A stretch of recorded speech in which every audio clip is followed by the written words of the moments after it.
Bà,ជំរាបសួរនិងសួស្តីអ្នកទស្សនាទាំងអស់គ្នាបាទសូមស្វាគមន៍មកកាន់ Channel របស់ខ្ញុំបាទថ្ងៃនេះយើងនឹងសិក្សាអំពីប្រធានបទដែលជិតស្និទ្ធទៅនឹងជីវិតប្រចាំថ្ងៃរបស់យើងទាំងអស់គ្នាបាទគឺផលប្រយោជន៍ទឹកដូងបាទទឹកដូងគឺជាភេសជ្ជៈធម្មជាតិមួយបែបបាទដែលវាកើតចេញពីផ្លែដូងណាវាមានរសជាតិផ្អែមស្រស់ស្រាយនិងសម្បូរទៅដោយសារធាតុចិញ្ចឹមបាទនៅក្នុងប្រទេសកម្ពុជាយើងទឹកដូងអាចនិយាយបានថាជាភេសជ្ជៈដែលពេញនិយមបំផុតសម្រាប់មនុស្សបាទជាពិសេសនៅពេលដែលមានអាកាសធាតុក្តៅបាទតើហេតុអ្វីបានជាទឹកដូងមានអត្ថប្រយោជន៍ច្រើនបាទទឹកដូងមានជាតិទឹកខ្ពស់និងមានសារធាតុរ៉ែសំខាន់បាទដូចជាប៉ូតាស្យូម ម៉ាញ៉េស្យូម កាល់ស្យូមនិងសូដ្យូមបាទសារធាតុទាំងអស់នោះហើយដែលដើរតួនាទីធ្វើឲ្យរាងកាយរបស់យើងដំណើរការបានល្អបាទទឹកដូងគឺមានផលប្រយោជន៍បាទទី1គឺជួយបំពេញជាតិទឹកនៅក្នុងរាងកាយបាទនៅពេលដែលយើងធ្វើសកម្មភាពច្រើនបាទក្រោមកម្ដៅថ្ងៃរាងកាយរបស់យើងនឹងបាត់បង់ជាតិទឹកតាមរយៈការបែកញើសបាទបើសិនបើយើងមិនបំពេញជាតិទឹកវិញទេយើងនឹងអាចមានអារម្មណ៍ថាអស់កម្លាំងវិលមុខហើយនឹងស្រេកទឹកបាទទឹកដូងគឺអាចជួយបំបាត់ជាតិទឹកនិងសារធាតុរ៉ែដែលបាត់បង់ទៅនោះបាទដូច្នេះមនុស្សជាច្រើនចូលចិត្តផឹកទឹកដូងបាទក្រោយពេលដែលហាត់ប្រាណឬក៏ធ្វើសកម្មភាពច្រើនបាទ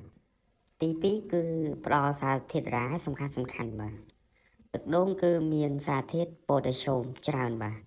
ប៉ូតាស្យូមគឺជួយឲ្យសាច់ដុំនិងសរសៃប្រសាទដំណើរការបានល្អបាទវាក៏ជួយរក្សាតុល្យភាពជាតិទឹកនៅក្នុងរាងកាយផងដែរបាទបើសិនរាងកាយរបស់យើងខ្វះប៉ូតាស្យូមបាទ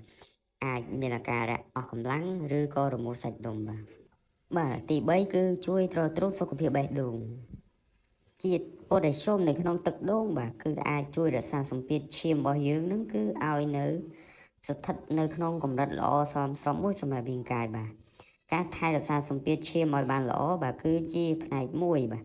នៃការថែរក្សាសុខភាពបេះដូងរបស់យើងផងដែរបាទប៉ុន្តែទឹកដូងមិនមែនជាថ្នាំព្យាបាលជំងឺបេះដូងទេបាទវាគ្រាន់តែជាភេសជ្ជៈមួយបាទដែលអាចជាផ្នែកនៃរបបអាហារដែលយើងទទួលទានបាទទី4គឺមានសារធាតុប្រឆាំងទៅនឹងអុកស៊ីតកម្មបាទទឹកដូងមានសារធាតុប្រឆាំងអុកស៊ីតកម្មដែលអាចជួយការពារកោសិកាពីការខូចខាតដែលបណ្ដាលមកពីរ៉ាឌីកាល់សេរីការទទួលទានអាហារដែលមានសារធាតុប្រឆាំងអុកស៊ីតកម្មគឺជាផ្នែកមួយនៃការថែរក្សាសុខភាពទូទៅបាទទី5គឺជួយរំលាយអាហារបាទមនុស្សមួយចំនួនមានអារម្មណ៍ស្រួលក្នុងការរំលាយអាហារជាងមុនបន្ទាប់ពីទទួលទានទឹកដូងបាទការផឹកទឹកដូងឲ្យបានគ្រប់គ្រាន់ក៏ជួយឲ្យប្រព័ន្ធរំលាយអាហារ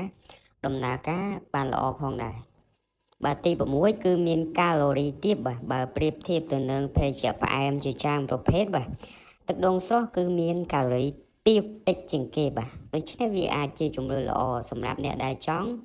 កាត់បន្ថយការផឹកភេសជ្ជៈផ្អែមបាទដែលមានជាតិស្ករច្រើនប៉ុន្តែគួរតែទទួលទានក្នុងកម្រិតសមស្របមួយផងដែរបាទទោះបីជាទឹកដូងមានអត្ថប្រយោជន៍យ៉ាងណាក៏ដោយបាទក៏មិនគួរផឹកច្រើនពេកដែរបាទអ្នកដែលមានជំងឺតម្រងនោមបាទឬត្រូវគ្រប់គ្រងកម្រិតប៉ូតាស្យូមគួរតែពិគ្រោះជាមួយគ្រូពេទ្យជាមុនបាទមុនពេលទទួលទានទឹកដូងបាទសរុបសេចក្តីមកបាទទឹកដូងគឺជាភេសជ្ជៈធម្មជាតិដែលអាចជួយបាទបំពេញជាតិទឹកផ្ដល់សារធាតុរ៉ែសំខាន់និងជួយទ្រទ្រង់សុខភាពទូទៅទោះជាយ៉ាងណាក៏ដោយបាទគួរតែផឹកក្នុងបរិមាណសមស្របនិងរួមបញ្ចូលជាមួយរបបអាហារដែលមានតុល្យភាពសម្រាប់សុខភាពរបស់យើងផងដែរ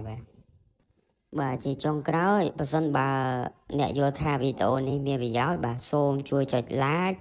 share និង subscribe channel របស់ខ្ញុំផងបាទដើម្បីទទួលបានវីដេអូថ្មីអំពីសុខភាពនិងចំណេះដឹងទូទៅបាទសូមអរគុណសម្រាប់ការទស្សនាហើយជួបគ្នានៅវីដេអូក្រោយបន្តទៀតបាទសូមអរគុណ